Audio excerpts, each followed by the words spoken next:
Okay அப்படின்னு சொன்னால் அப்ப இன்ஷா அல்லா நெக்ஸ்ட் கிளாஸ்ல இருந்து நாங்க ஈவினிங் டைமே கிளாஸஸ் செய்வோம். ஓகே, எல்லாருக்கும் ஓகேன்றனால ஏன்னா இதுல நிறைய பேருக்கு நைட் டைம் வந்து கஷ்டமா இருக்கும்னு நினைக்கிறேன். இந்த நோன்பு கால பகுதியில மட்டும்தான். ஓகே, இந்த 2 to 3 weeks மாதிரி தானே. ஓகே, அதுக்குள்ள மட்டும்தான். அதுக்கு பிறகு வளமையா அவங்களோட கிளாஸ் வந்து 8 மணிலிருந்து 9 மணி வரையும் நடக்கும். அந்த டைம் டேபிள் படியே அவங்களோட கிளாஸஸும் நடக்கும். ஓகே, நாங்க லாஸ்டா ஓகே அத்தஹாரத் சுத்தம் சம்பந்தமான விஷயங்களை தான் நாங்க லாஸ்ட் கிளாஸ் படிச்சோம். ஓகே, ஞாபகம் மிகுதா அத்தஹாரத் படிச்சது? ஞாபகம் மிகுதா? சுத்தம் சம்பந்தமான விஷயங்களை தான் நாங்க லாஸ்ட் கிளாஸ் படிச்சோம். ஓகே, அதுல அல் மா உன் தஹூர் மிக சுத்தமான நீர். ஓகே, அல்லது பரிசுத்தமான நீர்னு சொல்லுவோம். இந்த மிக சுத்தமான நீர் அல்லது பரிசுத்தமான நீர்ன்ற அந்த பகுதியில 3 வகைகள் வந்து காணப்படுது. ஓகே, 3 வகைகள் காணப்படுது. அந்த 3 வகைகள் வரைக்கும் தான் நாங்க லாஸ்ட் கிளாஸ்ல படிச்சோம். ஏன்னா அல்மா உல் தஹூர்ட 3 வகைகள், அதாவது இந்த அல்மா உல் கசீர், அல்மா உல் கலீல், அல்மா உல் முஸ்தஹ்மல், இந்த 3 வகைகள் வரைக்கும் தான் நாங்க படிச்சோம். அப்ப இன்றைக்கு நாங்க பார்க்க போறது இந்த நீர்ட வகையில 2வது வகை தான் அல்மா உத்தாஹிர். ஓகே, அல்மா உத்தாஹிர். அல்மா உத்தாஹிர்னு சொன்னால் என்ன பொருள்? சுத்தமான நீர், பரிசுத்தமான நீர். பரிசுத்தமான நீரா சுத்தமான நீரா? சுத்தமான பரிசுத்தமான நீர். நீர். சுத்தமான நீர். சுத்தமான நீர். ஓகே, சுத்தமான குட். நீர். ஓகே, இது 11 ஸ்டூடெண்ட்ஸ் யார் யாரு ஜாயின் பண்ணிக்கிறீங்க? கிரேட் 11 ஹேண்ட் ரைஸ் பண்ணுங்க.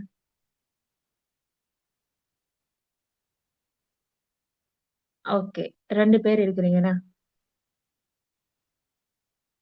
ஓகே, என்னன்னு சொன்னால் இது வந்து கிரேட் 10 கிளாஸ் தான். ஓகே, நபா கேட்டிருந்தீங்க இது கிரேட் 10 சிலபஸ் தானேன்னு சொல்லி. என்னன்னு சொன்னா இது கிரேட் 10க்குரிய கிளாஸ். ஓகே, இன்னைக்கு வந்து கிரேட் 10க்குரிய நாள், நாளைக்கு தான் கிரேட் 11க்குரிய நாள்.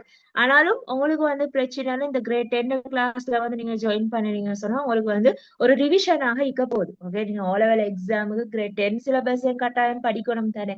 அதனால ஒரு ரிவிஷனாக இருக்கும். அதனால நீங்க இந்த லிங்க்லயும் ஜாயின் பண்ணுங்க. ஓகே, அதுல வந்து இஷ்யூ இல்லை. நாளைக்கு வந்து இன்ஷால்லா கிரேட் 11 சிலபஸ் வந்து போகும். ஓகே, கிரேட் 11க்குரிய நாள் வந்து வெள்ளிக்கிழமை. அப்ப அதுல வந்து உங்களோட சிலபஸ்ல இருக்கக்கூடிய அந்த யூனிட்கள் வந்து நாங்க படிப்போம். ஓகே, அப்ப நாங்க அல்மா உத் தாஹிர் சுத்தமான நீர் சம்பந்தமாக தான் பார்க்க போறோம். ஓகே, இப்ப அல்மா உத் தஹூர்னு சொல்ற நேரம் பார்த்தோம். அல்மா உத் தஹூர்னு சொல்றது தன்னால சுத்தமாகிக்கும், அதே நேரம் பிறதையும் சுத்தப்படுத்தும்னு சொல்லி பார்த்தோம். அது தானாகவே சுத்தமாகத்தான் இருக்கும், அதே நேரம் பிறவற்றையும் வந்து அது சுத்தப்படுத்தும். உதாரணம் ஒரு நஜீச கூட அது சுத்தப்படுத்தும். ஓகே, அதை வந்து நாங்க அல்மா உத் தஹூர்னு சொல்லி பார்த்தோம், பரிசுத்தமான நீர்னு சொல்லி பார்த்தோம். அல்மா உத் தாஹிர்னு சொல்றது என்னன்னு சொன்னால் அந்த நீர் வந்து தண்ணிலே சுத்தமாகத்தான் இருக்கும், ஆனாலும் ஏனையவற்ற சுத்தம் செய்யாது. விளங்குச்சா? ஏனையவற்ற சுத்தம் செய்யாத நீரை தான் நாங்க அல்மா உத்தாஹிர்னு சொல்றோம். அது தண்ணிலே சுத்தம் தான், ஆனா பிறத வந்து சுத்தப்படுத்தாது. அல்மா உத்தஹூர் அப்படி அல்ல. அல்மா உத்தஹூர்னு சொல்றது தண்ணிலே சுத்தமாகவும் இருக்கும், பிறதையும் சுத்தப்படுத்தும். விளங்குச்சா? இது ரெண்டுக்கும் ஒரு சின்ன ஒரு டிஃபரெண்ட் ஒன்று இருக்குது. ஓகே, இந்த நீரிட வகையில 2வது வகை தான் இந்த அல்மா உத் தாஹிர்னு சொல்றது.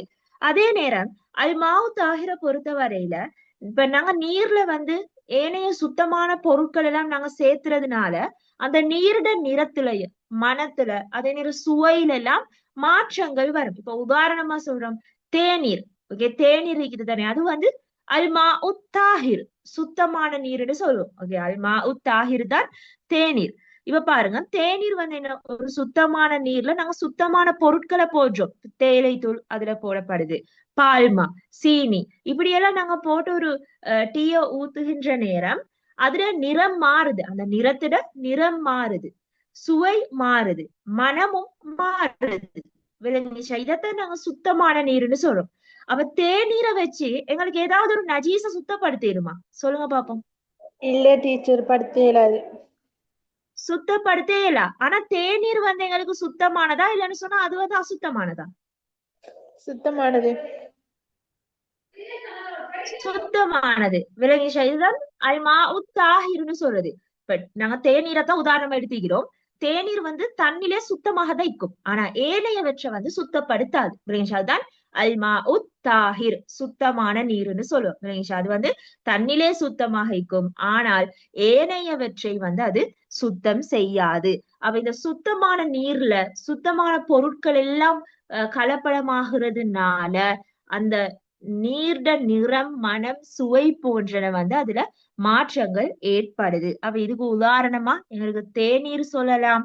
அடுத்து பன்னீர். ஓகே, பன்னீர் வந்து நீங்க நிறைய பேர் வந்து கண்டிப்பீங்க. ஓகே, ஒரு வகையான ஒரு வாசமோடு காணப்படும். ஓகே, அந்த பன்னீர். அடுத்து பழச்சாறுகள் இருக்குது தானே, பழச்சாறு, இப்ப சாஃப்ட் ட்ரிங்க்ஸ், மென்பானங்கள். ஓகே, இது எல்லாமே என்ன, சுத்தமான நீர். ஓகே, அல்மா உத்தாஹிர், அது தானாகவே சுத்தமா தைக்கும். ஆனா பிறவற்றை வந்து அது சுத்தம் செய்ய மாட்டாது. அதே நேரம் இப்ப இளநீர் இருக்குது தானே, ஓகே, இளநீரையும் நாங்க சுத்தமான நீர்னு தான் சொல்லுவோம், அல்மா உத்தாஹிர்னு தான் சொல்லுவோம். ஏன்னு சொன்னா இளநீரை பொறுத்த வரையில அது இயற்கையாகவே வந்து சுத்தமானதாக தான் இருக்கும். ஓகே, இயல்பாகவே அது சுத்தமானதாக தான் இருக்கும். அதே நேரம் அதை வைத்து எங்களுக்கு இன்னொன்றை வந்து சுத்தப்படுத்த முடியாது. விளங்கிச்சா? ஆனால் எங்களுக்கு இளநீரை வந்து அஹ் அருந்தல இயலும். விளங்கிச்சா? பருக இயலும். அப்ப அது வந்து சுத்தமான ஒரு நீராகத்தான் காணப்படுது. விளங்கிச்சா? அப்ப தேநீர், பன்னீர், பழச்சாறு, மென்பானங்கள், அடுத்து இளநீர், இது எல்லாம் அல்மா உத்தாஹிருக்கான உதாரணங்களாக காணப்படுது. அப்ப இந்த சுத்தமான நீரை வந்து எங்களுக்கு சன்மார்க்க கடமைகளுக்காக பயன்படுத்த இயலுமா? இல்ல டீச்சர். முடியாது. ஏன்னா இப்ப அல்மா தஹூர் எடுத்துக்கொண்டோம்னு சொன்னால், மிக சுத்தமான நீர் எடுத்துக்கொண்டோம்னு சொன்னால் அந்த நீரை வைத்து எங்களுக்கு வுலு செய்யலாம். ஓகே, கடமையான குளிப்பை நிறைவேற்றலாம், ஜனாசாவை குளிப்பாட்டலாம். இப்படியான சன்மார்க்க கடமைகளை வந்து எங்களுக்கு செய்ய இயலும். ஆனால் அல்மா தாஹிரை வைத்து எங்களுக்கு சன்மார்க்க கடமைகளை மேற்கொள்ள இயலாம். அப்ப அல்மா தாஹிர், சுத்தமான நீர் எதுக்காக பயன்படுத்தப்படுதுன்னு சொன்னா உணவுக்காக. ஓகே, உணவுக்காக, மருந்து தேவைகளுக்காக தான் இந்த நீர் வந்து பயன்படுத்தப்படுது. விளங்கிச்சா? அப்ப சன்மார்க்க கடமைகளுக்காகவோ அல்லது வேற இப்ப நஜீசலம் சுத்தம் செய்யறதுக்காகவோ எங்களுக்கு இந்த நீரை பயன்படுத்த முடியாது. ஓகே, இதுதான் அல்மா தாஹிர்னு சொல்றோம். ஓகே, சுத்தமான நீர்னு நாம குறிப்பிடுறோம். ஓகே, அடுத்து மூன்றாவது வகைதான் அல்மா உல் முத்தனஜிஸ். ஓகே, முத்தனஜிஸ் என்ற அந்த சொல்லே உங்களுக்கு விளங்கும், நஜீஸ். ஓகே, அசுத்தம்.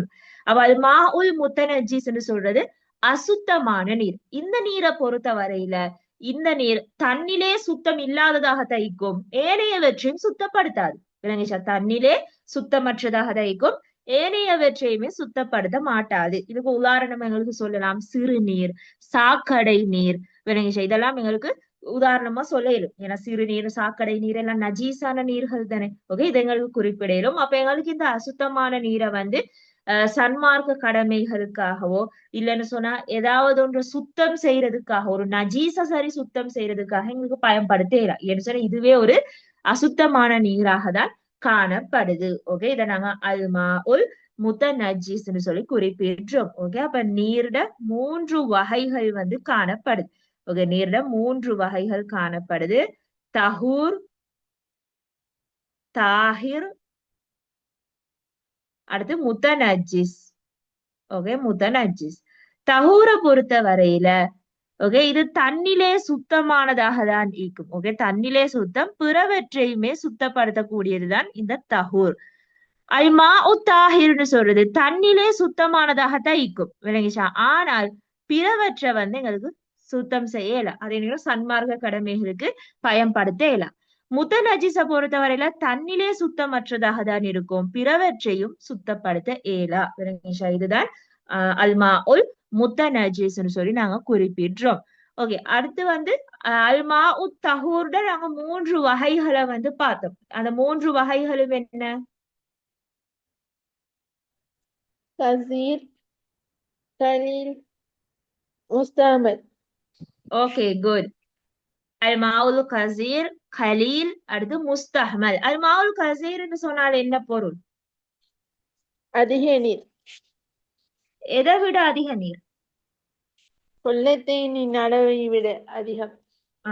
Okay good. குள்ளத்தின் அளவை விட அதிகமான நீரை தான் நாங்க அல்மா கசீர்னு சொல்றோம். குள்ளத்தின் நீரோட அளவு என்ன? 210 லிட்டர். Okay good, 210 litre. அப்ப அல்மா கலீல்னு சொன்னால் என்ன? கொள்ளத்தின் அளவை விட குறைவான நீர். Okay good. குள்ளத்தின் அளவு 210 லிட்டரை விட குறைவான நீரை தான் நாங்க அல்மா கலீல்னு சொல்றோம். அப்ப முஸ்தஹமல்னு சொன்ன? பயன்படுத்தப்பட்ட நீர். Okay good. பயன்படுத்தப்பட்ட நீர். இப்ப ஏதாவது இப்ப புழு செய்யறதுக்காகவோ ஒரு கடமையான குளிப்பை நிறைவேற்றுவதற்காகவோ பயன்படுத்தப்பட்ட அந்த நீரை தான் நாங்க அல் மாவுல் முஸ்தஹமல்னு சொல்லுவோம். அப்ப இது வந்து அல் மாஉ தஹூருட 3 வகைகளாக காணப்படுது. விளங்கிச்சா?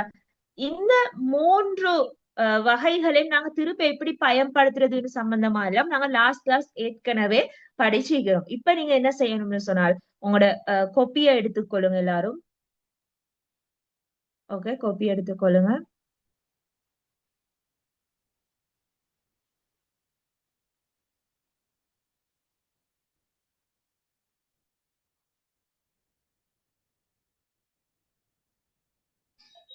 Okay teacher. ஓகே,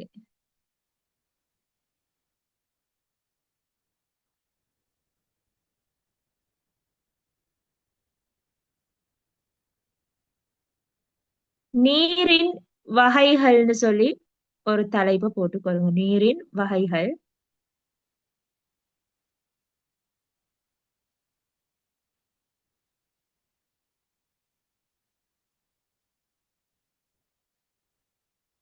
அதுல இந்த மாதிரி ஒரு சார்ட் ஒண்ணு போட்டுக்கொள்ளுங்க. ஓகே, உங்களுக்கு ஈஸியா விளங்கக்கூடியதுக்கு தான் நான் இந்த சார்ட் தரேன். ஓகே, இந்த சார்ட்டை போட்டுக்கொள்ளுங்க. அதுல முதலாவது அல்மா உத் தஹூர்ன்றத எழுதி கொள்ளுங்க. இங்க அல்மா உத் தாஹிர், அல்மா உல் முதநஜிஸ். ஓகே, இத எழுதி கொள்ளுங்க. அல்மா உத் தஹூர், அல்மா உத் தாஹிர், அல்மா உல் முதநஜிஸ்.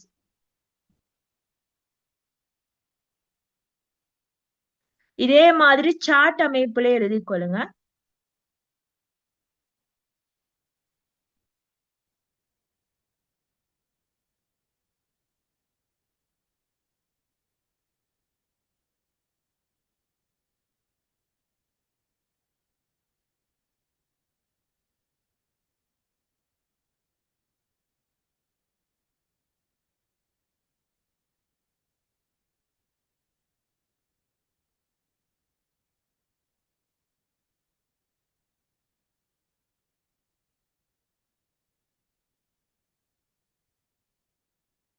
ஓகே, இதுல அல்மாஹு தஹூர்னு எழுதி இருக்கிறீங்க தானே? ஓகே, அதுக்கு கீழே 3 வகையா பிரித்து கொள்ளுங்க. ஓகே, அது மேலும் 3 வகையா பிரிக்கப்படுது. ஓகே, அத 3 வகைகளை போட்டுக்கொள்ளுங்க. அல்மா உல் கசீர், கலீல். அல்மா உல் கலீல், அல்மா உல் முஸ்தஹமல்.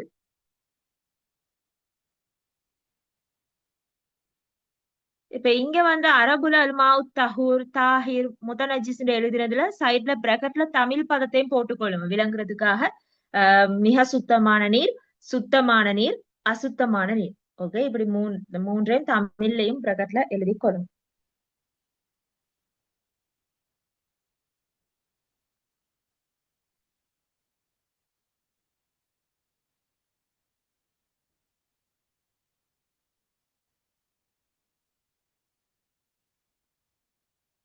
ஓகே, அடுத்து இப்ப அல்மாவுல் கசீர், கலீல், முஸ்தஹ்மல்னு சொல்லி 3 வகையா நீங்க பிரிச்சிருப்பீங்க தானே? அதுல கசீருக்கு கீழே ஓகே பிராக்கெட்ல போட்டுக்கொள்ளுங்க 210 லிட்டர். இப்படி ஒரு அம்புக்குறி போட்டுக்கொள்ளுங்க. நாங்க ஷார்ட் ஃபார்ம்ல எழுதுறோம் விளங்கிஷா. இந்த அம்புக்குறியோட அர்த்தம் என்னன்னு தெரியுமா? 210 லிட்டர்னு சொல்லி இந்த அம்புக்குறி போட்டால் அதிகம். 210 ஓகே லிட்டர். குட். ஓகே, எல்லாருக்கும் தெரிந்த ஒரு விடயம் தான். இந்த அம்பு இப்படி போட்டோம்னு சொன்னால் அதிகத்தை வந்து குறிக்கும், இப்படி போட்டோம்னு சொன்னால் அது வந்து குறைவானதை வந்து குறிக்குது வினயேஷ். அப்ப 210 லிட்டரை விட அதிகம்ன்றதன் அல்மாவு கசீர். ஓகே, கலீலுக்கு போட்டுக்கொள்ளுங்க. அல்மாவு கலீலுக்கு கீழே பிரகட்ட போட்டுக்கொள்ளுங்க 210 லிட்டர் குறைவு. சிலருக்கு வந்து இந்த அம்புக்குறி போட்டேன்னா எனக்கு வந்து கன்ஃபியூஸ் ஆகும் அப்படின்னு சொல்றவங்க வந்து நீங்க அதிகம் குறைவுன்னு சொல்லியே எழுதி கொள்ளுங்க. விளங்கிச்சா? அதிகம் குறைவுன்னு சொல்லி எழுதி கொள்ளுங்க. முஸ்தகமலுக்கு கீழே பிரக்கெட்ல போடுங்க பயன்படுத்தப்பட்ட நீர். பயன்படுத்தப்பட்ட நீர்.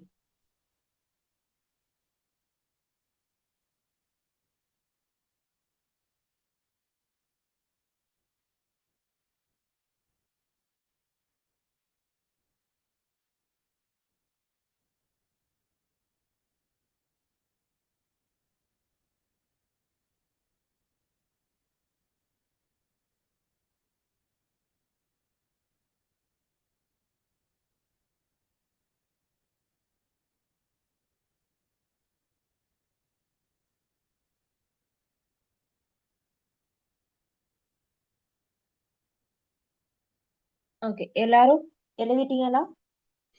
பாட்டி. ஓகே.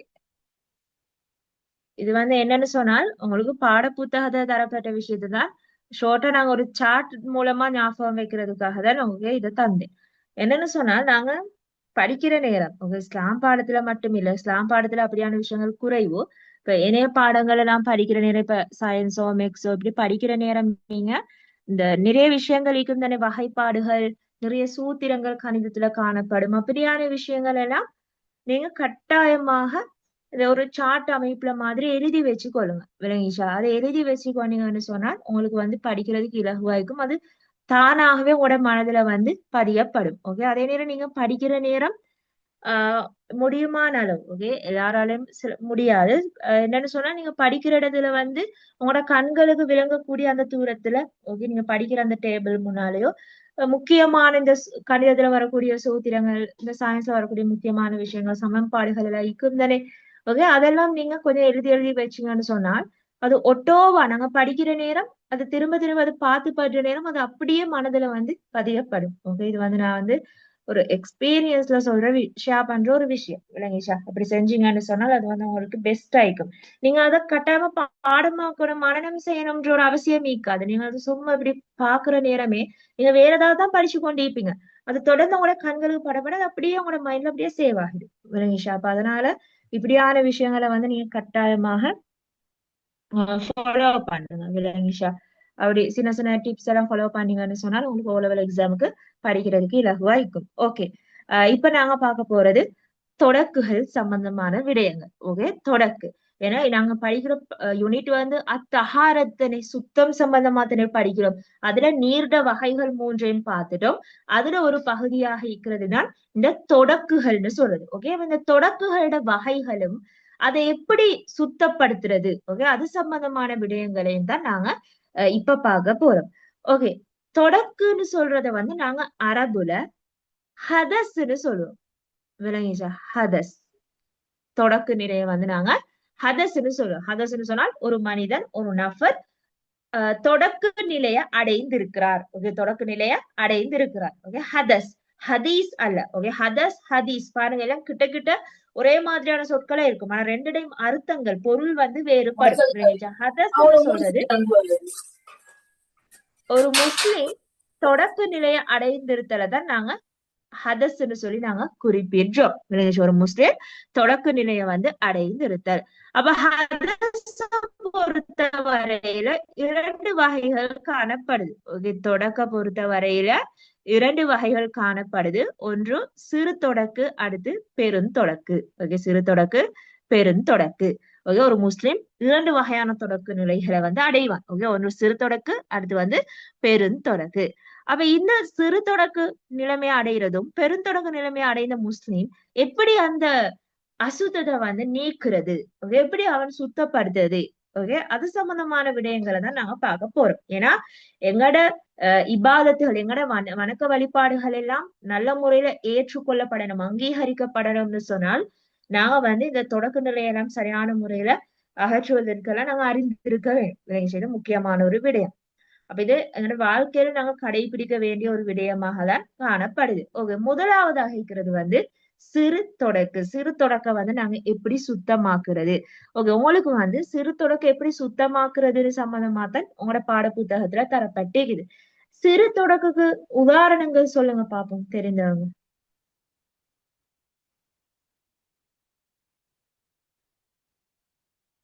சிறு தொடக்குக்கு உதாரணம்.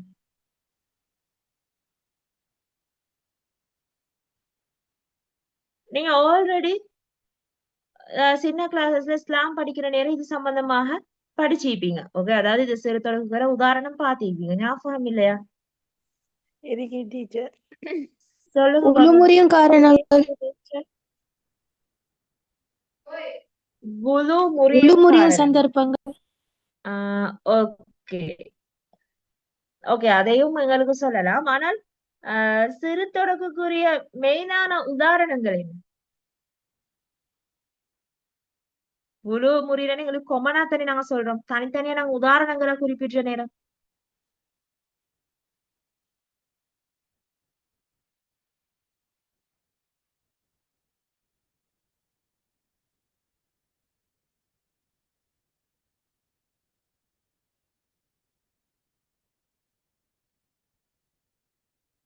ஓகே,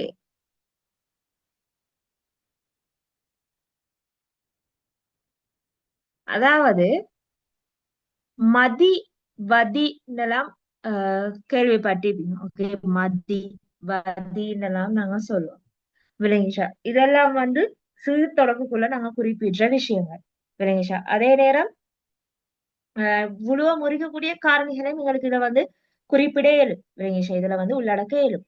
அப்ப இந்த சிறு தொடக்க நிலையை அடைஞ்சோம்னு சொன்னா நாங்க எப்படி சுத்தமாகணும்னு சொன்னா ஈஸியான ஒரு வே தான் இந்த வுலு செய்யறது. விளங்கிச்சா? சிறு தொடக்கல இருந்து சுத்தமாகிற ஒரு முறைமை தான் வுலு.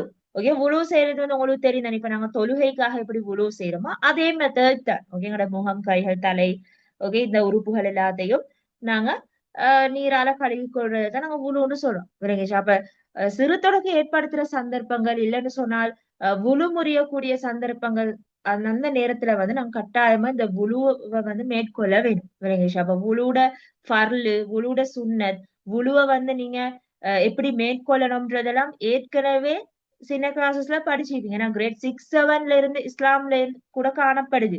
வுலுட ஃபர்லு என்ன, வுலுட சுன்னத் என்ன, வுலு எப்படி நாங்க செய்யணும், ஓகே, சரியான முறையில நாங்க வுலு எப்படி மேற்கொள்ளணும்னு கிரேட் 6லயே காணப்படுது. விளங்கிஷா? அப்ப வுலுட ஃபர்லுகள் எத்தனை காணப்படுது சொல்லுங்க பாப்போம். ஞாபகம் இருக்குதா? வுலுட ஃபர்லுகள். 6. Okay, good. வுலுட ஃபர்லுகள் வந்து 6 காணப்படுது. 6ம் தெரியுமா? டீச்சர். ஓகே, குயிக்கா சொல்லுங்க பாப்போம்.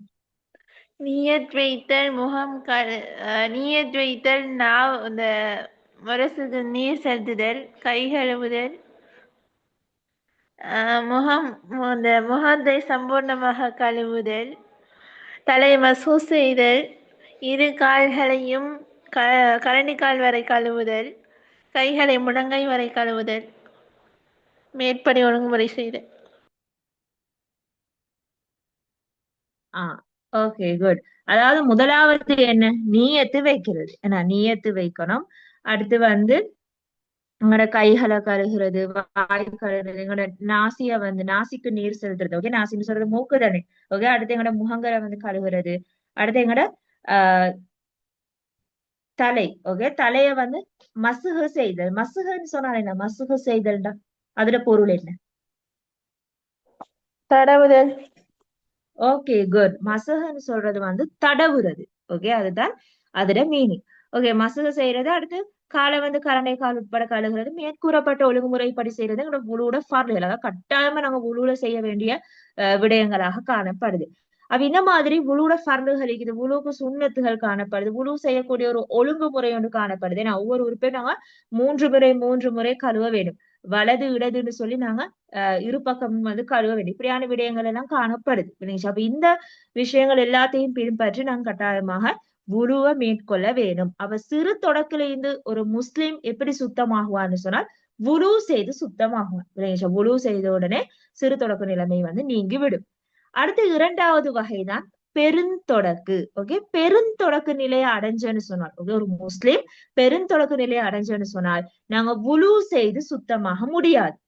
வுலு செய்துட்டு எங்களுக்கு பெருந்தொடக்குல இருந்து நீங்க முடியாது. இதுக்கு வந்து கட்டாயமான கடமையான குளிப்பு காணப்படுது. கட்டாய கடமையான குளிப்பு காணப்படுது. உசுல்னு சொல்லலாம். உசுல்னு சொல்றது அந்த குளிப்பு. விளங்கிச்சா? அதாவது எங்கட முழு உடம்பையும் நாங்க மிக சுத்தமான நீரால சுத்தப்படுத்த வேணும். நாங்க அல்மா தஹூர்ல பார்த்தோம், மிக சுத்தமான நீர்ல பார்த்தோம்.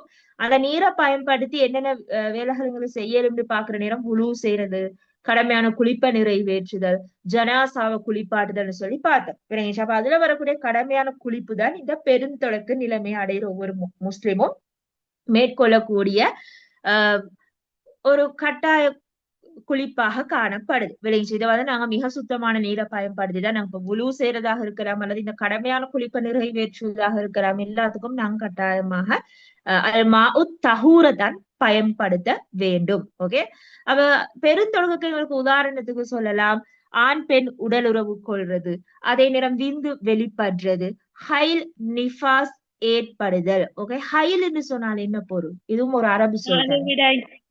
Okay, good. மாதவிடாய். நிஃபாஸ் என்று சொன்னால் குழந்தை பேரு. Okay, good. குழந்தை பேராது, பிரசவ நிலை. இல்லைங்க, அதைத்தான் நாங்க நிஃபாஸ் என்று சொல்றோம். அவ ஹைல் ஏற்பட்டால், நிஃபாஸ் ஏற்பட்டான்னு சொன்னால், இல்லைன்னா ஒருத்தர் புதிதா இஸ்லாத்துக்குள்ள நுழைஞ்சார், இல்லைன்னா ஒருத்தர் மௌத்தாகினு சொன்னார், மரணம் அடைஞ்சாலும் கட்டாயமான ஒரு குளிப்பு ஒண்ணு காணப்படுது. விளையாட்டு அப்ப அவங்கன்னா இந்த இந்த குளிப்பை வந்து மேற்கொள்வாங்க. விளங்குச்சா? அப்ப பெருந்தொடக்கு நிலைக்கு உதாரணங்கள் இவ்வளவு: ஆண் பெண் உடலுறவு கொள்றது, அதனை ஹைல் நிஃபாஸ் ஏற்படுறது, மரணம் அடைகிறது, புதிதா இஸ்லாத்துக்குள்ள நுழைறது, இது எல்லாமே பெருந்தொடக்குக்கான உதாரணங்களாக காணப்படுது. விளங்குச்சா? அப்ப பெருந்தொடக்கு அடைந்த அந்த முஸ்லிம் கட்டாயமாக எங்களோட இஸ்லாமிய சட்டத்திட்டங்களுக்கு அமைவாக எங்களோட இஸ்லாம் எப்படி வழிகாட்டி இருக்குதோ அந்த வழிமுறையை பின்பற்றி கடமையான குளிப்பை வந்து நிறைவேற்ற வேணும். அப்படி கடமையான குளிப்பை நிறைவேற்றினால்தான் எங்கட ஏனைய இபாதத்துகள், வணக்க வழிபாடுகள் எல்லாமே அங்கீகரிக்கப்படும். இல்லைன்னு சொன்னால் அங்கீகரிக்கப்பட மாட்டாது. ஓகே, அப்ப தொடக்கு நிலை வந்து 2 காணப்படுது: சிறு தொடக்கு, பெருந்தொடக்கு. சிறு தொடக்குல இருந்து சுத்தமாகிறதுக்கான ஒரு வழிமுறை தான் வுலு செய்யறது. பெருந்தொடக்கு நிலையிலிருந்து சுத்தமாகிற ஒரு வழிமுறை தான் குளிப்பை, கடமையான குளிப்பை மேற்கொள்றது. ஓகே, இது வந்து உங்களுக்கு ஒரு சிறு ஒரு பகுதி அத்தஹாரத்துல வந்து உள்ளடக்கி இருக்கிறாங்க. ஓகே, இப்ப அடுத்து நாங்க பார்க்க போறது என்னன்னு சொன்னால், இப்ப நாங்க அத்தஹாரத், இந்த சுத்தம்னு சொல்லக்கூடிய பகுதிக்குள்ள உள்ளடக்கப்படுற ஒரு விடயம் தான் சுத்தம் செய்யறதுல காணப்படக்கூடிய சலுகைகளை வந்து பார்க்க போறோம். இப்ப எங்களோட இஸ்லாம் மார்க்கத்தை பொறுத்த வரையில எங்களோட இஸ்லாம் வந்து எல்லாத்துக்குமே எளிமையான தீர்வுகளை வழங்கியுள்ள ஒரு மார்க்கம். விளங்குச்சா? எங்கேயுமே எங்களை வந்து கஷ்டப்படுத்துற ஒரு மார்க்கம் இஸ்லாம் மார்க்கம் இல்ல. விளங்குச்சா? எல்லாத்துக்குமே சலுகை தந்திக்குது. இப்ப உதாரணமா இப்ப இந்த ரமலான் மாதம் எடுத்துக்கொள்வோமே. ஓகே, இதுல வந்து நோன்பு நோக்குறதுல கூட நிறைய சலுகைகள் வழங்கப்படுது. இப்ப நோயாளிகளுக்கு, பிரயாணிகள், ஓகே, இவங்களுக்கு எல்லாம் சலுகை வழங்கப்படுது நோன்பு விடுறதுக்கு. அப்ப இந்த மாதிரி தொழுகை, ஒருத்தர் வந்து பிரயாணத்தை மேற்கொண்டிருக்கிற நேரம் அவருக்கு தொழுகையில வந்து சலுகை வழங்கப்படுது. ஏன்னா ஜம்மு கஸ்ருன்னு சொல்லுவோம், சுருக்கி தொழுகிறது, சேர்த்து தொழுகிறது, இது தொழுகையில வழங்கப்படுற சலுகை. அதே நேரம் உழு செய்யறதுலயும் எங்களுக்கு சலுகைகள் வழங்கப்பட்டிருக்குது. அதாவது எங்களுக்கு நீர் இல்லாத நேரம் நாங்க தயமும் செய்வோம். தயமும் செய்யறது வந்து ஒரு சலுகை. இப்படி எங்களோட இஸ்லாம் மார்க்கம் வந்து எல்லா இபாதத்துகளை மேற்கொள்றதுக்கும் எங்களுக்கு வந்து சில சலுகைகளை வந்து வழங்கி இருக்குது. அப்ப நாங்க வுலு செய்யறதாக இருக்கலாம், ஒரு கடமையான குளிப்பை நிறைவேற்றுவதாக இருக்கலாம். ஓகே, இதுக்கு எல்லாத்துக்குமே எங்களோட இஸ்லாம் மார்க்கம் சலுகைகளை வழங்கிக்குது. அதே நேரம் இப்ப நாங்க பார்க்க போறதுதான் இந்த தயமும் ஜபீரத்துன்னு சொல்லக்கூடிய 2 விடயங்கள். ஓகே, தயமும் ஜபீரத்துன்னு சொல்றதும் இத மாதிரியான 2 சலுகைகள். ஓகே, 2 சலுகைகள் உழு செய்யறதுக்குரிய சலுகைகளாக காணப்படுது. ஓகே, இந்த தயமும் ஜபீரத் எல்லாமே குர்ஆன்லயும் அதே நேரம் ஹதீஸ் சுன்னாலையுமே உறுதிப்படுத்தப்பட்ட ஒன்றாக தான் காணப்படுது. முதலாவது நாங்க பார்க்க போறது தயமும். ஓகே, தயமும் ஏற்கனவே இந்த சொல்ல வந்து நீங்க கேள்விப்பட்டிருப்பீங்க. நிறைய பேர் சில நேரம் உங்களோட வாழ்க்கையில இந்த தயமும் வந்து செய்தும் இருப்பீங்க. ஓகே, அப்படி தயமும் செய்தவங்க இருக்கிறீங்களா? ஒரு தடவையாவது நான் தயமும் செய்திருக்கிறேன் ஒரு சந்தர்ப்ப சூழ்நிலையில இருந்து.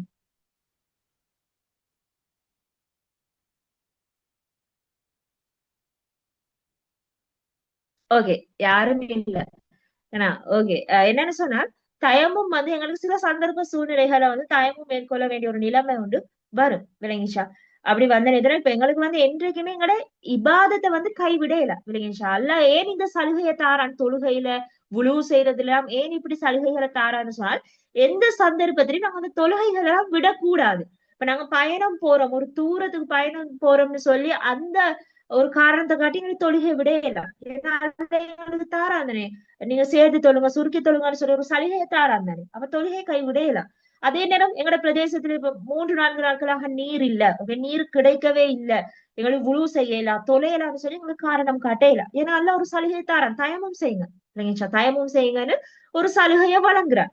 அப்ப அதனால எங்களுக்கு எக்காரணம் கொண்டும் இந்த இபாதத்துகளை வந்து நிறைவேற்றாம எங்களுக்கு விட இயலாது, காரணம் காட்ட முடியாது விளங்கிச்சா. அப்ப தயமும்னு சொல்றது ஒரு கடமையான ஒரு உருவுக்காக ஒரு குளிப்புக்காக எங்களுக்கு நீரை பயன்படுத்த முடியாத சந்தர்ப்பம் இல்லைன்னு சொன்னால், எங்களுக்கு நீர் கிடைக்காத பட்சத்துல இப்ப எங்களோட பிரதேசத்துல 5 நாட்களாக நீர் இல்ல. ஓகே, அப்ப அந்த நேரத்துல 5 நாட்களும் எங்களுக்கு தொழுகையெல்லாம் விடையலாம் விளங்குச்சா. தயமும் செஞ்சு தொழுகையை வந்து நிறைவேற்ற முடியும்.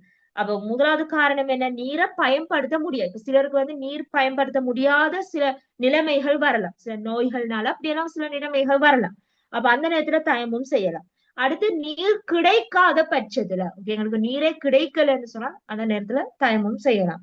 அடுத்து எங்களுக்கு நீர் இருக்குது, அந்த நீர் வந்து எங்களுக்கு தேவைக்கு அடிப்படை தேவைக்கு மட்டும்தான் கொஞ்சம் அளவு நீர் இருக்குது. இப்ப விலங்கிச்சு அப்ப மலசனம் கழிக்கிறதுக்காகவோ கொஞ்சம் உணவுக்காக அப்படி கொஞ்சம் நீர் தான் இருக்குது. அப்படி இருக்கிற பட்சத்துல எங்களுக்கு குழு செய்யறதுக்காக எல்லாம் தயமும் வந்து மேற்கொள்ள இயலும். ஓகே, இப்படியான 3 காரணங்கள் காணப்படுது.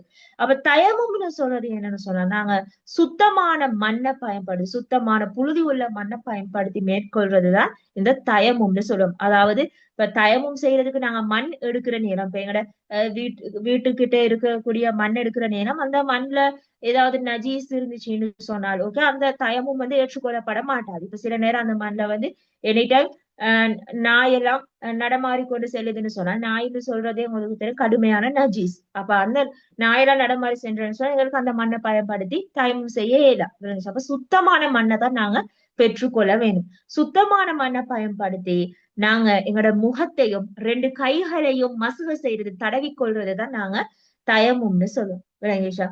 முகம் 2 கைகள் இப்ப முழு செய்யற மாதிரி நாங்க மூக்குக்கு நீர் செலுத்துற மாதிரி மண்ணை போடணும் அப்படின்ற எந்த ஒரு அவசியமும் இல்லை. நாங்க வெறுமனே முகத்தையும் கையை மட்டும்தான் மண்ணால தடவி கொள்ள போறோம், மசுகு செய்ய போறோம். இதைத்தான் நாங்க தயமும்னு சொல்றோம். அப்ப தயமும வந்து நாங்க எந்தெந்த சந்தர்ப்பங்களை பயன்படுத்துறோம்னு சொன்னால், ஒரு நோய் காரணமாக அல்லது எங்களுக்கு நீர் கிடைக்காத பட்சத்துல, இல்லைன்னு சொன்னா நீரை பயன்படுத்த இயலாத ஒரு சந்தர்ப்பத்துல, இல்லைன்னு சொன்னால் குடிப்பதற்கு மட்டும் நீர் இருக்கின்ற பட்சத்துல, இந்த நிலைமையில எல்லாம் எங்களுக்கு தயமும மேற்கொண்டு எங்களோட தொழுகைகளை ஏனைய இபாதத்துகள் எல்லாம் நல்ல முறையில நிறைவேற்ற முடியும். அப்ப அல்லாஹு தாலா இந்த வுலு செய்யறதுக்காக கடமையான குளிப்பெல்லாம் நிறைவேற்றுவதற்காக எங்களுக்கு வழங்கிய ஒரு சலுகை தான் தயமும்னு சொல்லுவோம். ஓகே, தயமும்னு சொல்றது எங்களுக்கு வழங்கப்பட்ட ஒரு சலுகை. இது வந்து குர்ஆன்லயும் சொல்லப்பட்டிருக்குது, ஹதீஸ்லயும் உறுதிப்படுத்தப்பட்டிருக்குது. அப்ப அதனால எங்களுக்கு இந்த தயமும் எல்லாம் எங்களோட வாழ்க்கையில நல்ல முறையில பின்பற்ற முடியும். அடுத்து நாங்க பார்க்க போறது வந்து ஜபீரத். ஜபீரத்னு சொன்னால் என்னன்னு தெரியுமா? ஜபீரத். உடலில் போடப்படும் கட்டு. Okay, good. எங்களோட உடல்ல போடப்படுற கட்டு, ஒரு பெண்டேஜ் போடப்படுது விளையாச்சு, அதைத்தான் நாங்க ஜபீரத்னு சொல்லுவோம். ஓகே, இப்ப எங்களோட உடல்ல வந்து ஒரு காயம் ஏற்பட்டதுக்காக பெண்டேஜோ ஒரு பிளாஸ்டரோ நாங்க போடுறோம், அதை வந்து நாங்க ஜபீரத்னு சொல்லி நாங்க குறிப்பிடுவோம். ஓகே, எங்களோட உடல் உறுப்புகள்ல காயம் ஏற்பட்டதுக்காக போடப்படுற கட்டு. அதுலயும் குறிப்பாக வுழுவினுடைய உறுப்புகள் இருக்குதுதானே, இப்ப கை கால்கள் எல்லாம் சொல்ற நேரம் அதெல்லாம் வுழுவோட உறுப்புகள். அப்ப கை கால்கள்ல வந்து காயம் ஏற்பட்டு நாங்க பெண்டேஜ் எல்லாம் போட்ட சந்தர்ப்பங்கள்ல எங்களுக்கு வந்து ஜபீரத்தை வந்து மேற்கொள்ள இயலும் விளங்கிஷா. அப்ப ஜபீரத்துன்னு சொல்றது வந்து உடல் உறுப்புகள்ல காயம் ஏற்பட்டதற்காக போடப்படுகின்ற கட்டுன்னு சொல்லி நாங்க அதுக்கு உரிய வரைவிலக்கணத்தை வந்து கொடுக்கிறோம். ஓகே, அப்ப இதுல வந்து என்னன்னு சொன்னால், இப்ப எங்களோட வுழுவோட உறுப்புகள்ல வந்து இந்த ஒரு பெண்டேஜ் எல்லாம் போடப்பட்டுச்சுன்னு சொன்னா, ஒரு கட்டு ஒண்ணு போடப்பட்டுச்சுன்னு சொன்னா, அதை வந்து எங்களுக்கு கழுகேலாதானே. ஓகே, அதுக்கு பதிலா வந்து எங்களுக்கு தயமும் வந்து செஞ்சு கொள்ள இயலும் விளங்கிச்சா. எங்களுக்கு அதுக்கு பதிலா தயமும் செஞ்சு கொள்ள இயலும். அப்ப அடுத்து வந்து இப்ப எந்த இடத்துல பெண்டேஜ் போடப்பட்டிக்குதோ விளங்கிச்சா, அந்த பகுதியில மட்டும் தயமும் செய்யலாம். அதே நேரம் வுழுவோட ஏனைய உறுப்புகள் இருக்கும் தானே, இப்ப தலைய மசுவ செய்யறது விளங்கிச்சா. அதே நேரம் இப்ப கையில தான் ஒருத்தருக்கு பெண்டேஜ் போடப்பட்டேன்னு சொன்னா, இப்ப கால், ஓகே, காலை வந்து எங்களுக்கு நீரால வந்து கழுவி கொள்ள முடியும் விளங்கிச்சா. அப்படி உங்களோட ஏனைய உறுப்புகளை வந்து எங்களுக்கு நீரை பயன்படுத்தி உழு செஞ்சு கொள்ள முடியும். அந்த கட்டு போடப்பட்ட இடத்துல மட்டும் நாங்க தயமம் செய்து கொள்ள முடியும். விளங்கி செய்துதான் நாங்க ஜபீரத்துன்னு சொல்லி குறிப்பிடுறோம். ஓகே, அப்ப எங்களுக்கு இஸ்லாம் வந்து எவ்வளவு அழகான ஒரு மார்க்கம்னு சொல்லி பாருங்க. எல்லாத்துக்குமே ஒரு சலுகையை வந்து தருது. ஓகே, உங்களோட உடம்புல ஒரு காயம் ஒண்ணு ஏற்படுதா, ஓகே, உங்களோட உடம்புல ஒரு காயம் ஏற்படுதா, அப்ப அந்த நேரத்துல நீங்க ஜபீரதை செஞ்சு நீங்க நல்ல முறையில தொழுகையை வந்து நிறைவேற்றிடும். அப்ப எதிரையுமே எங்களுக்கு அந்த தொழுகை இபாதத்துகளை வந்து தவற விட முடியாது. அதைத்தான் நாங்க விளங்கிக் கொள்ள வேண்டும். விளங்கிச்சா? அதே நேரம் இப்ப சிலர் வந்து நோயாளிகளாக இருப்பாங்க. அப்படி நோயாளிகளாக சிலர் வந்து என்ன சொல்றது, கட்டிலே தான் இருப்பாங்க. ஓகே, அவங்க வந்து எந்த நேரமும் அது உறங்கினவன், அவங்களால எழுந்து நிக்க முடியாது, அமர முடியாது, அப்படி நோய்வாய்ப்பட்டவங்களா இருப்பாங்க. அப்படியானவங்களுக்கும் என்ன செய்யலாம், அந்த கட்டில அவங்க இருக்கிற அந்த பட்சத்துல அவங்களுக்கு வந்து தொழுகையை வந்து நிறைவேற்றலாம். விளங்குச்சா? அப்படியான விடயங்கள் எல்லாம் காணப்படுது. அப்ப என்றைக்கும் நாங்க அல்லாஹ்வை வணங்குறத வந்து விட்டுடக் கூடாதுன்றதுதான் இதுல முக்கியமான விடயம். அதனாலதான் எங்களுக்கு இவ்வளவு சலுகைகள் எல்லாம் வழங்கப்பட்டு இது. ஓகே, எங்களுக்கு இலகுவா இருக்கக்கூடிய இந்த சலுகைகள் எல்லாம் வழங்கப்பட்டு ஓகே. அப்ப இதெல்லாம் நாங்க ஏன் தெரிஞ்சு கொள்ளணும் சொன்னா, வெறுமனே எங்களை டேர்ம் எக்ஸாமுக்காகவோ இல்லைன்னா ஒரு ஓ லெவல் எக்ஸாமுக்காக நாங்க படிச்சுட்டு அப்படியே மறந்துடக்கூடாது. இது எங்களோட வாழ்க்கைக்கு தேவைப்படும். ஓகே, எங்களுக்கு சொல்ல முடியாது. இப்ப இதுவரையும் நாங்க தயவும் எல்லாம் செய்திருக்க மாட்டோம். ஆனால் எதிர்காலங்கள்ல எங்களுக்கு தயவும் செய்ய வேண்டிய ஒரு சூழ்நிலை வந்துச்சுன்னு சொன்னா, ஓகே, எங்களுக்கு தயவுன்னு சொன்னா என்னன்னு தெரியாது, எப்படி செய்யறதுன்னு சொல்லி தெரியாதுன்னு சொல்லி நாங்க விட்டுடக்கூடாது. விளங்கிச்சா? உங்களுக்கு தயவும் செய்யற அந்த முறைமே தான் இந்த படத்துல கூட காட்டப்படுது. விளங்கிச்சா? பாருங்க, இந்த சுத்தமான மண்ணை கொஞ்சம் எடுத்து, ஓகே, மண்ணுன்னு சொல்ற நேரம் நாங்க நிறைய மண் எடுத்து மூஞ்செல்லாம் நாங்க நிறைய மண்ணை வந்து தடவி கொள்றது இல்ல. ஓகே, எங்களோட கண்களுக்குள்ள போற மாதிரி எல்லாம் தடவி கொள்றது இல்ல. கொஞ்சம் இங்க கொஞ்சம் மண்ணை தானே அந்த கையுறட வச்சு கொஞ்சம் மண் எடுத்துதான் முகத்துக்கு கண்ணுக்கு படாம நாங்க முகத்தை வந்து தடவி கொள்றது. விளங்கிச்சா? அப்படியான விடயமும் காணப்படுது. அப்ப இது வந்து தயமும் செய்கின்ற முறைமையாக காணப்படுது. அப்ப இப்படியான விஷயங்களை வந்து நாங்க ஆஹ் எங்களோட வாழ்க்கைக்காகவும் சேர்த்துதான் நாங்க படிச்சு கொள்ள வேணும். ஓகே, அப்ப இவ்வளவுதான் அத்தஹாரத் சுத்தம் சம்பந்தமாக உங்களோட சிலபஸ்ல உள்ளடக்கின விஷயங்களா காணப்படுது. ஓகே, இதை எல்லாரும் விளங்கி கொண்டீங்களா? லாஸ்ட் கிளாஸ்ல இருந்து நாங்க இந்த யூனிட்டை வந்து கண்டினியூ பண்றோம். இதை விளங்கி கொண்டீங்களா? டீச்சர். டீச்சர். ஓகே, இப்ப எல்லாரும் கொப்பி எடுத்துக்கொள்ளுங்க. இதுல கொஞ்சம் நிறைய அரபு சொற்கள் வரப்பட்டிருக்கு தானே. ஓகே, அதை எழுதி கொள்ளணும். எல்லாரும் அவங்களோட கொப்பிகளை எடுத்துக்கொள்ளுங்க. ஓகே, அரபு சொற்கள் எழுதுற பக்கத்தை எடுத்துக்கொள்ளுங்க.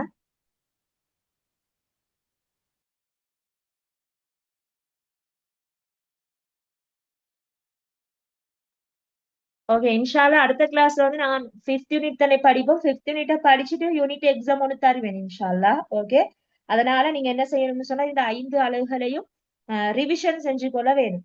இந்த 5 அலகுகள்ல இருந்து தான் நான் வினாக்களை வந்து எடுப்பேன். ஓகே, அதனால கட்டாயமா இந்த 5 அலகுகளையும் ரிவிஷன் செஞ்சு கொள்ளுங்க. ஓகே, நாங்கள் நெக்ஸ்ட் கிளாஸ்ல 5வது அலகம் முடிச்சதுக்கு பிறகுதான் நான் யூனிட் எக்ஸாம் இன்ஷால்லா தருவேன். ஓகே, முதலாவது அரபு சொல் போடுங்க. அத்தஹாரத்.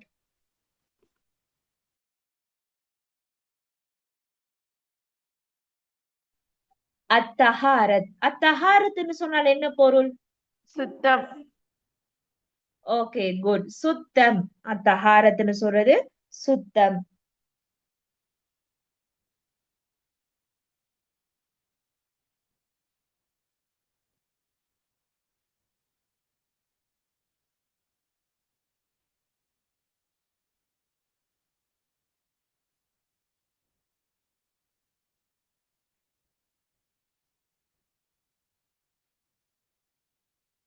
ஓகே, அடுத்து அல்மா உத் தஹூர். அல்மா உத் தஹூர். அல்மா உத் தஹூர். ஏன் இந்த அரபு சொற்கள் பொருள் தாருன்னு சொன்னா, உங்களுக்கு எம்சிக்யூல வந்து அரபு சொற்களை வந்து தமிழ் பொருளை வந்து கேட்பாங்க. இல்லைன்னு சொன்னா தமிழ் பதத்தை வந்து அதுல அரபு சொல்ல வந்து கேட்பாங்க. விளங்குச்சு? அதனால அந்த எம்சிக்யூக்காக தான் நாங்க இந்த அரபு சொற்கள் இந்த பொருள்கள் எல்லாம் எழுதி கொள்றது. ஓகே, அல்மா உத் தஹூர்னு சொன்னால் என்ன பொருள்? மிக பரிசுத்தமான நீர். ஓகே, மிக சுத்தமான நீர் அல்லது பரிசுத்தமான நீர்னு சொல்லலாம். ஓகே, ரெண்டையும் சொல்லலாம். மிக சுத்தமான நீர் அல்லது பரிசுத்தமான நீர்.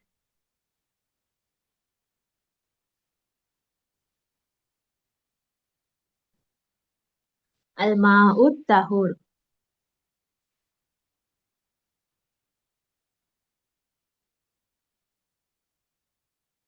அடுத்த சொல் போட்டுக்கொள்ளுங்க. அல்மா உத்தாஹிர். அல்மா உத்தாஹிர்.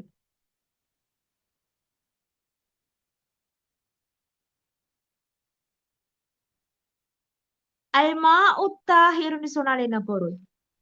சுத்தமான நீர். Okay good. சுத்தமான நீர். அல்மா உத்தாஹிர்ன்றது சுத்தமான நீர்.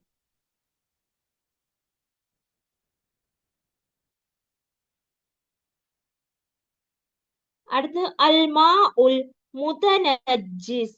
அல்மா உல் முதனஜிஸ். அசுத்தமான நீர்.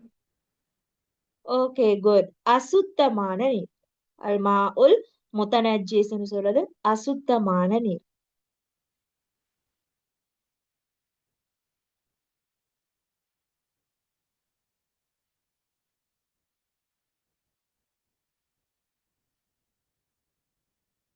இப்ப நாங்க சார்ட்ல அல்மா உல் கசீர், அல்மா உல் கலீல், அல்மா உல் முஸ்தஹ்மல்னு சொல்லி போட்டு அதுக்கு கீழே வந்து நாங்க பிரகட்ல சொன்னேன் 210 லிட்டரை விட அதிகம், குறைவு, பயன்படுத்தப்பட்ட நீர்னு சொல்லி பிரகட்ல போட்டுக்கொள்ள சொல்லி. ஓகே, அப்படி எழுதினதுனால நாங்க திருப்பி இத அரபு சொற்கள்ல எழுதணும்ன்ற ஒரு அவசியம் ஒண்ணு இல்லைன்னு நினைக்கிறேன். ஓகே, நாங்க சார்ட்ல போட்டதுனால இந்த 3 சொற்களையும் அரபு சொற்கள் எழுதுற இடத்துல எழுதி கொள்ள தேவையில்லை. அப்படி இல்ல தேவைன்னு சொல்றவங்க வந்து அதை எழுதி கொள்ளும். ஓகே, அதுல பிரச்சனை இல்லை. அல் மாவுல் கசீர், அல் மாவுல் கலீல், அல் மாவுல் முஸ்தஹ்மல்னு சொல்லி போட்டு அதுக்கு தமிழ் மீனிங் வந்து எழுதி கொள்ளும். ஓகே, அடுத்து ஹதஸ். ஓகே, ஹதஸ். அடுத்த சொல் போட்டுக்கொள்ளுங்க, ஹதஸ். ஹதஸ் சொன்னால் என்ன பொருள்? தொடக்கு. ஓகே, தொடக்கு. தொடக்கு நிலையை அடைகிறது தான் ஹதஸ்ன்னு சொல்லுவோம். தொடக்கு.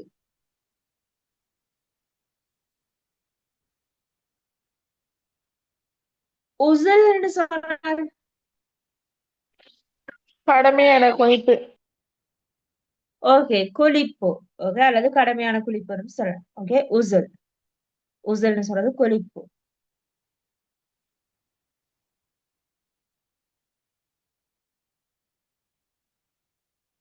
அடுத்து ஹைல். ஹைல் மாதவிடாய். மாதவிடாய். ஹைல்.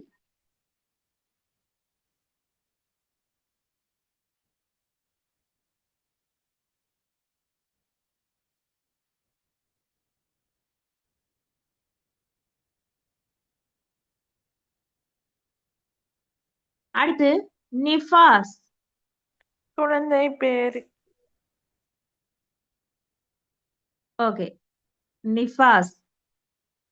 நிஃபாஸ்ன்றதுல பொருள் என்ன? இப்போ ஒரு தாய் வந்து குழந்தைய பெற்றதுக்கு பிறகு ஓகே அவருக்கு வரக்கூடிய அந்த இரத்தப்போக்கு நிலைமையத்தான் நாங்க நிஃபாஸ் சொல்றோம்.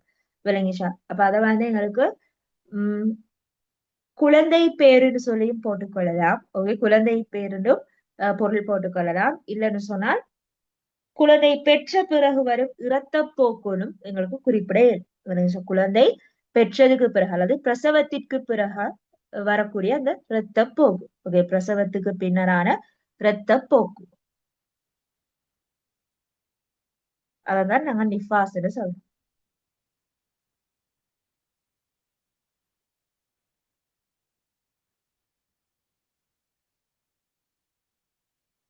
பிரசவத்திற்கு பின்னரான இரத்தப்போக்கு. ஓகே, அடுத்த சொல் போட்டு கொள்ளுங்க. தயமும். தயமும்னு சொன்னால் என்ன பொருள்? கடமை. தயமும்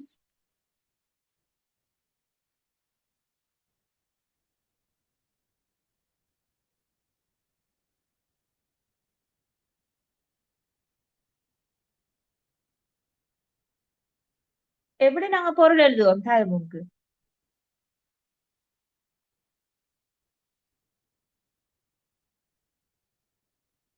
அதாவது நீர் இல்லாத போது, ஓகே, அல்லது நீரை பயன்படுத்த முடியாத போது ஆஹ் மண்ணை பயன்படுத்தி எங்களோட தலையையும் சாரி முகத்தையும் கைகளையும் மசுகு செய்யறதுதான் நாங்க தயமும்னு சொல்றோம். ஓகே, இது வந்து அதுல ஒரு வரைவிலக்கணமாக தானே காணப்படுது. ஓகே, அது நாங்க தயமும்க்கு ஷார்ட் ஃபார்ம்ல எழுதலாம்.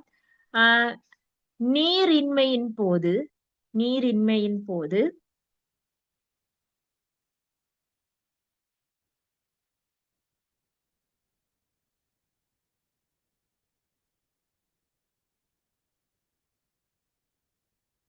நீரின்மையின் போது சுத்தமான மண்ணை பயன்படுத்தி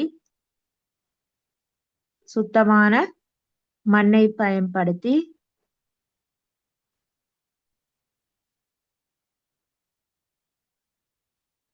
மேற்கொள்ளப்படும் சுத்திகரிப்பு மேற்கொள்ளப்படும் சுத்திகரிப்பு அதாவது அதுகளை சுத்தப்படுத்துறது நாங்க உழுவுக்கோ கடுமையான குளிவுக்கு முதல்ல நீர் இல்லாத சந்தர்ப்பங்கள்ல நாங்க நிறைய காரணங்கள் பார்த்துக்கணும் நோய் வார நேரமோ இல்லைன்னா நீரை பயன்படுத்த இல்லாத ஒரு சந்தர்ப்பத்துல சுத்தமான மண்ணை பயன்படுத்தி நாங்க செய்யற அந்த சுத்திகரிப்பு ஓகே அதை நாங்க தயமம்னு சொல்றோம்.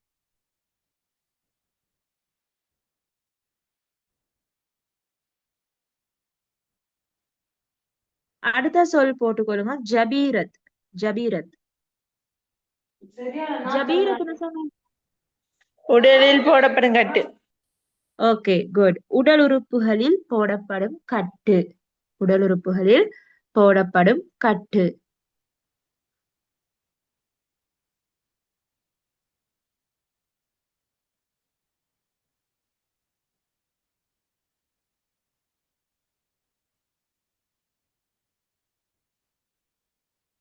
ஓகே, இப்படியான அரபு சொற்கள் தான் உங்களுக்கு இந்த 4th யூனிட்ல வந்து காணப்படுது.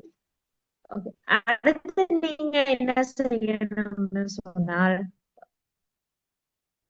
இந்த பயிற்சி தான் செய்ய வேணும். ஓகே, எங்களுக்கு இப்ப டைம் போதாம இருக்கிறதுனால இதை நான் உங்களுக்கு ஹோம்ஒர்க்கா தாரு. இன்ஷால்லா கட்டாயமா உங்களோட 4th யூனிட்ல தலைப்பு போட்டு அத்தஹாரத்துன்னு சொல்லி போட்டு கீழே பயிற்சின்னு சொல்லி போட்டு இதை வந்து ஹோம்ஒர்க்கா செய்து கொண்டு வரணும்.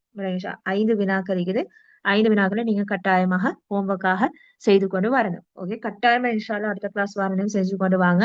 அதே நேரம் நான் உங்களுக்கு மேலதிகமா நோட்ஸ் தரேன் தானே. ஓகே, அதுல வந்து எந்த யூனிட் வரைக்கும் நான் தந்திருக்கிறேன் நோட்ஸ் சொல்லுங்க பாப்போம். எந்த யூனிட் வரைக்கும் தந்திருக்கிறேன்?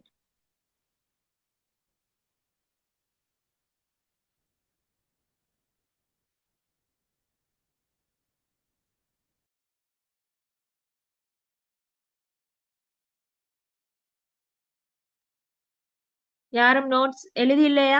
நான் எந்த ஒரு யூனிட்டுக்கும் இன்னும் தர இல்லையா என்ன மாதிரி?